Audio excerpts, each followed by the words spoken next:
G'day mates, it's Busta here. So before the video begins, I'd just like to let you guys know that Let's Read and I collaborated for this video. And as with all Halloweens, horror narrators from YouTube wanted to create something special for all of you guys. So please, after watching my video, head over to Let's Read's channel, there's a link in the description, and be Busta Nut over there and enjoy the Halloween horror collab from all sorts of horror narrators from all across YouTube.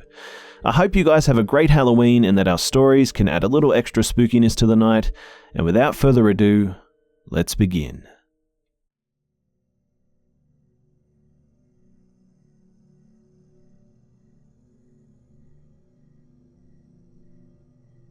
I'm a 23-year-old college student.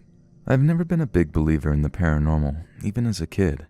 Everything to me had to have an explanation behind it. But all that changed after the death of my great-grandparents. So here's a little backstory. Around July of 2000, my grandmother's father passed away from leukemia. I don't remember much of him, but what I do remember was him being nothing but skin and bones in a wheelchair. He terrified me so much that I would cry and scream whenever he tries to speak to me or got near me. Looking back at it, I was a jerk as a child to a sweet old man who wanted nothing more but to enjoy his time with his great-granddaughter. After his death, my great-grandmother slid into a state of depression. Then Alzheimer's got her, which meant she needed around-the-clock supervision so she wouldn't wander off and hurt herself.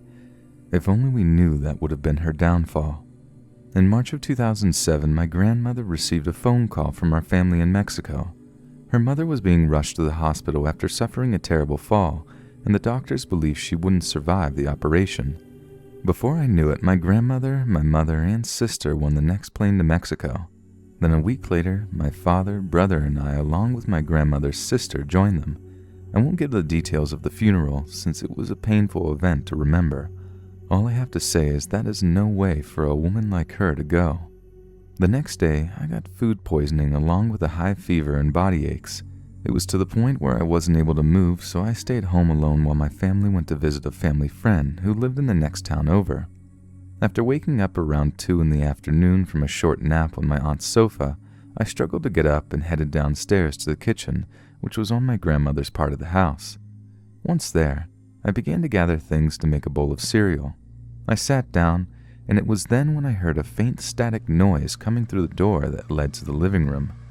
I stared at the door for a few seconds and then shook my head. Clearly my fever was causing me to hear these noises, but the nagging feeling of someone being in the house won't leave me alone. I stood up and walked over to the door, slowly pushing it open to walk into the dining room and begin to call out. Hello? Who's there? Shaking, I gingerly continued to walk towards the doorway, which faced my grandparents' now empty room. I continued towards the living room when I noticed that the TV was on and there was only static on the screen. I looked around the living room, calling out for my family members, but got no answer. I turned the television off and headed back to the kitchen. I was midway into the dining room when I heard the TV had turned back on, the static noise now louder. It scared the living crap out of me. I quickly ran back to the TV, unplugging it before slowly backing away. I looked around, making sure it wasn't someone playing a joke on me.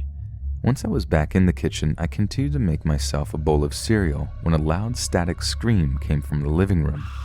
I dropped my bowl on the floor and booked it back upstairs. I stayed there until my family came home. Once they arrived, my mother and godmother yelled at me for leaving such a mess in the kitchen and living room. Even after I told them about the events that had happened, they didn't believe me. Who would believe a 13-year-old with a high fever? For the rest of the 2 weeks we were there, it felt as if someone was watching me in my sleep, in the dark. This was where you would probably expect my story to finish, but no. I had one more paranormal experience which happened to me about 3 years ago around Christmas. As a special treat for finishing up my 5 semesters at the university, my mother bought me a plane ticket to go spend Christmas with my family in Mexico. After a long and stressful trip from San Francisco to Mexico, all I wanted to do was take a long hot bath and sleep. However, my grandmother's spider-infested bathroom and the sound of very loud raccoons made sure that didn't happen. 2 days later, I was sitting in my mother's bed trying to watch a show on Netflix. It was difficult with the weak Wi-Fi signal we had in the house. I began to hear a weird sound coming from downstairs in the living room. I paused my show and took off my earphones as I heard the sound get closer to the bottom of the stairs. The best way I could describe the sound would be wet footsteps against marble floor. An unsettling feeling washed over me as the sound of footsteps started to come up the stairs. Before I knew it, the footsteps stopped right in front of the bedroom door. I thanked God for my habit of sleeping with my bedroom door locked. I stayed quiet, shaking as I looked at the door, then quickly looked at the small space between the door and the floor. No shadow, nothing to indicate to me that someone was standing there. After a couple of seconds, the wet footsteps continued down the mini hallway towards my grandmother's room, and the door slammed shut.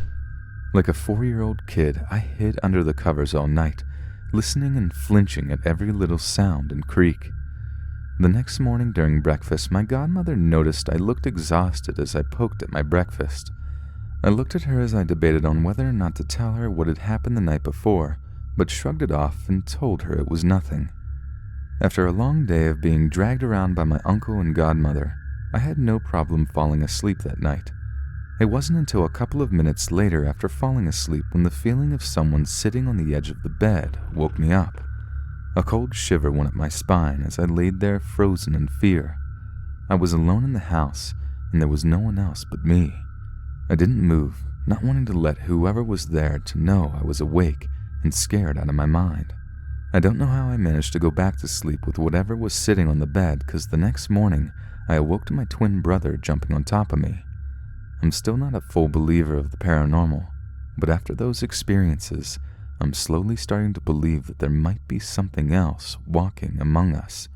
I'm starting to believe we aren't as alone as we think we are.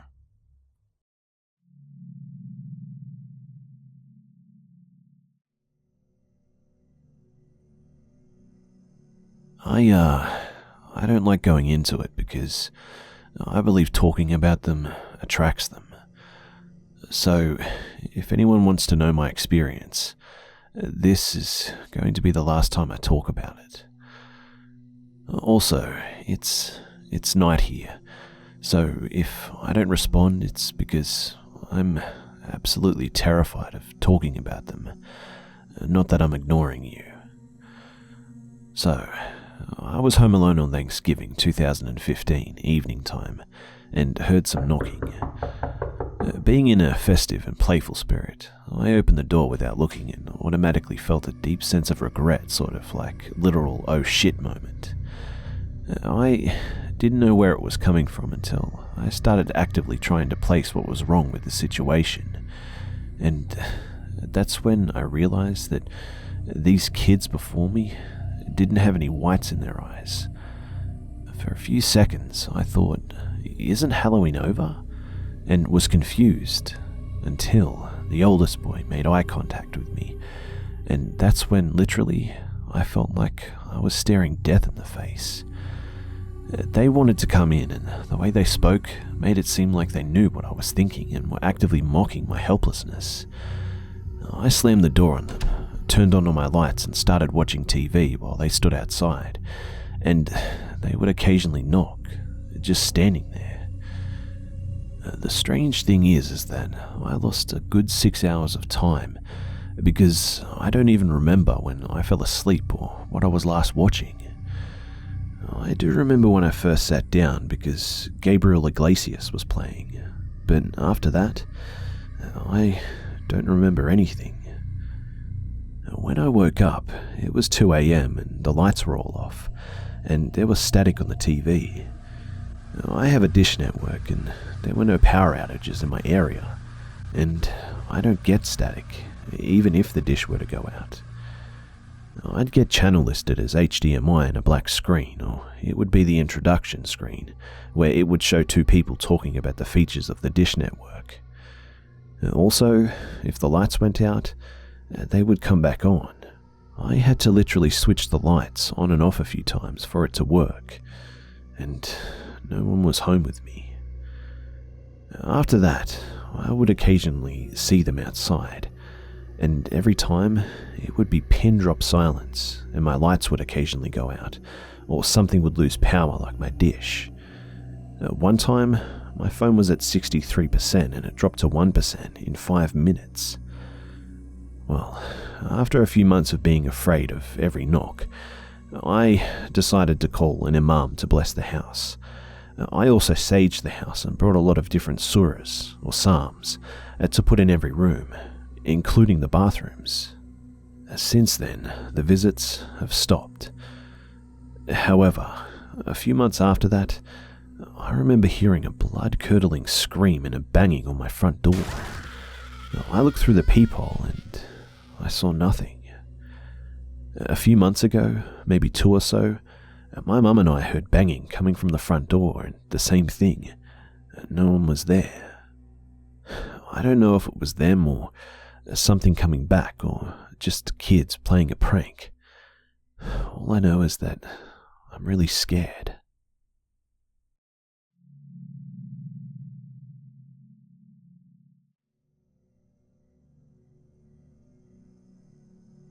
I recently went on a hike with my friend and his mini schnauzer at our local state park. We had gone on the trail several times before, and it's very popular with hikers and families. It was late evening and getting dark, so we picked up the pace. Once it was dark enough to not able to see where we were stepping, I turned on a little flashlight that my mum had given me just that day. She had said that she was worried about me walking to my car after my late night classes, and told me to shine it in someone's face if there was anyone creepy, which I thought was silly at the time. Bringing this flashlight, though, was a total fluke, but boy, was I happy to have it for the increasingly dark hike. We were about a 10 minutes walk from the edge of the forest where we were parked, when we encountered a lone adult male walking in the same direction as us, about 100 yards ahead. He was Caucasian, in his mid-50s, wearing non-hiking clothes. He was walking slowly, which was odd because it was so dark and most hikers on the trail were long gone, and if not, they'd be hurrying out of the woods. The man didn't have a flashlight in the very dark forest too. My finger slipped from the flashlight and it turned off for a few seconds. I turned it back on and the man had stopped walking and was standing in the path ahead of us. He quickly moved to the side as soon as I turned the light back on, and said something into his cell phone while he continued forward toward me. As we walked by the man standing on the side of the path, our normally friendly dog barked and growled at the man. The only words we heard the man say were, "Ah, she's an ankle biter, eh?" He was suddenly not talking on his phone anymore. I shined the flashlight in his direction while we walked by to know where he was located in the extremely dark woods. I had a really weird feeling about him and started jogging away with my friend. We actually ended up in a full run out of the woods, and as we were getting back in the car, we saw the man exit the woods, maybe a minute after us, and walk quickly towards us, getting in our car. He had to be running too because we ran the whole way out of the woods, and we're in our mid-20s, and this guy was significantly older, so it would have required effort to run that far that fast for us. And when we got in the car, with the man still approaching, I told my friend to floor it, and we got out of there. But as we were driving away, I noticed out the back window that the man was running after us.